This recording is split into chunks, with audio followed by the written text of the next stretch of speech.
Complete Edu. It's all about learning. Hello friends, मैं हूं आपका विमल कुमार।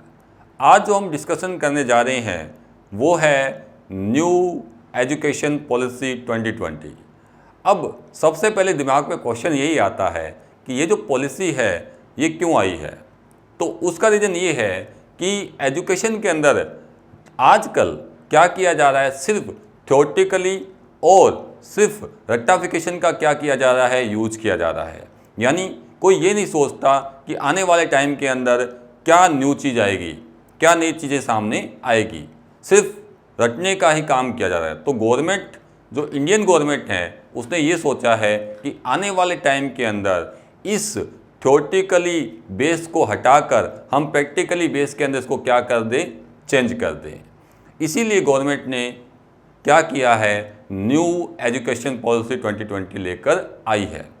अब हम चलते हैं इंट्रोडक्शन के ऊपर। आज तक हमारे इंडिया के अंदर 3 क्या आ चुकी है, न्यू एजुकेशन पॉलिसी आ चुकी है। अगर हम सबसे पहले बात करें तो 1968 के अंदर जब इंदिरा गांधी हमारे देश की प्रधानमंत्री थी, तब सबसे पहले हमारे इंडिया के अंदर पॉलिसी आई थी, जिसके ऊपर जो काम किया था वो किया था कोठारी कमीशन ने। इन्होंने ये कहा था कि जो हमारी एजुकेशन है उस पर जीडीपी का लगभग 6% क्या करना चाहिए, हमें खर्च करना चाहिए, जिससे इंडिया की जो एजुकेशन है वो क्या कर पाए, बहुत आगे बढ़ पाए। बट आज तक कभी भी ऐसा नहीं हुआ। अब हुआ क्या कि बाद में ये जो अपना 1916 का जो एजुकेशन पॉलिसी थी उसको क्या कर दिया गया, फिर चेंज किया गया। कब किया गया? 1986 के अंदर, जब हमारे देश के प्रधानमंत्री कौन थे? राजीव गांधी थे। उन्होंने क्या किया, इंडिया के अंदर कंप्यूटर को बढ़ावा देने के लिए शिक्षा के अंदर क्या किया, थोड़ा सुधार किया, जिससे आने वाले टाइम के अंदर बच्चों के अंदर क्या किया जाए, नई चीज़ों का सोचने का विकास किया जाए। अब इसी को क्या किया गया था 1992 के अंदर, 1992 के अंदर जब हमारे देश के प्रधानमंत्री पीवी नरसिम्हा राव थे, तब इसको क्या किया गया था, मॉडिफाइड किया गया था। बट ये जो शिक्षा नीति थी वो अभी भी कौन सी थी, 1986 वाली ही थी। अब जब हमारे देश के प्रधानमंत्री कौन हैं, नरेंद्र मोदी जी हैं, तब क्या किया गया है, हमारे पास में एक नई एजुकेशन पॉलिसी आई है जिसको नाम दिया गया है न्यू एजुकेशन पॉलिसी 2020। अब इसके अंदर हमारे पास में क्या चीज़ें आई है, अगर हम बात करें इस पॉलिसी के बारे में, तो इसके ऊपर जो काम किया है वो काम किया है एक इसरो के साइंटिस्ट ने, जिसका नाम है के कस्तूरी रंगन। इन्होंने ये जो एजुकेशन सिस्टम है इसको क्या किया गया है, बदल दिया है। इन्होंने क्या किया, इन्होंने 10+2 का जो फॉर्मेट था उसको किस में चेंज कर दिया है, 5+3+3+4 सिस्टम के अंदर, फॉर्मेट के अंदर क्या कर दिया, इसको चेंज कर दिया है। अब हमारे दिमाग में क्वेश्चन आता है कि ये जो 5+3+3+4 वाला सिस्टम है या जो फॉर्मेट है क्या है। अब ये क्या किया गया है कि इंडियन गवर्नमेंट ने ये जो स्कूली शिक्षा है, स्कूल जो एजुकेशन है, उसको 4 फेज़ में डिवाइड कर दिया है।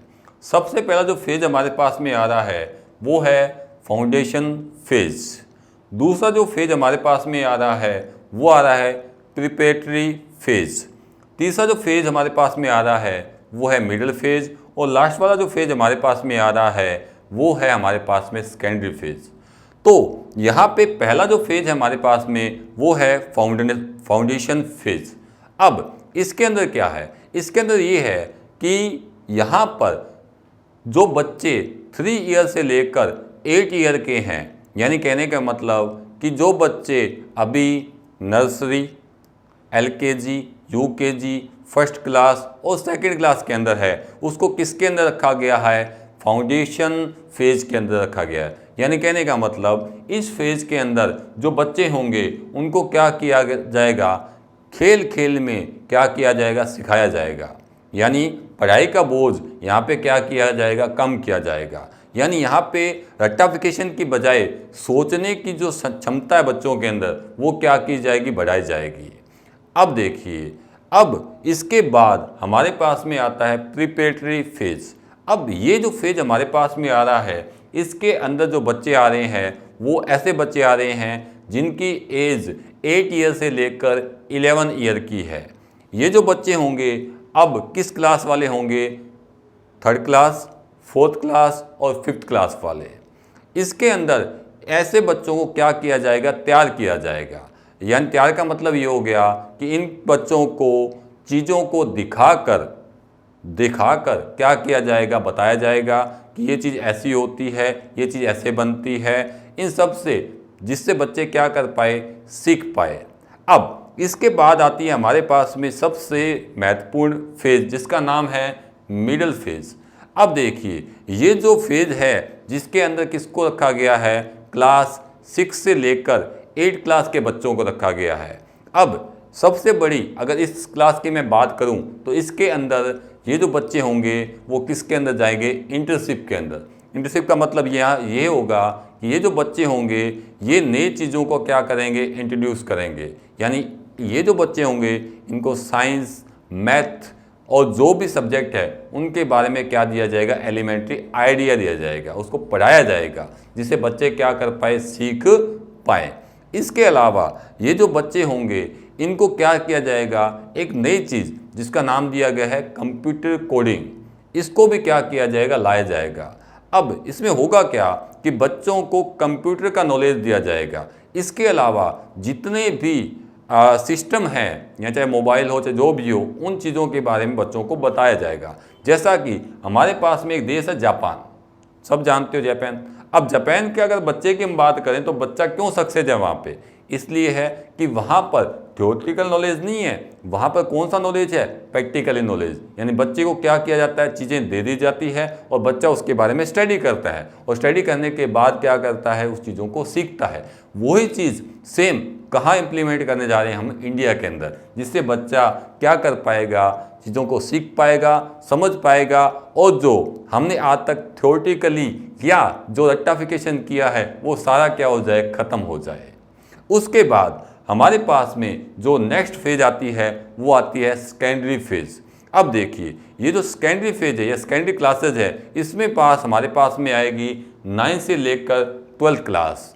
अब इसके अंदर जो बच्चे हमारे पास में आएंगे वो आएंगे ऐसे बच्चे जो किसके अंदर पढ़ रहे हैं, 9 से लेकर 12 क्लास के अंदर पढ़ रहे हैं।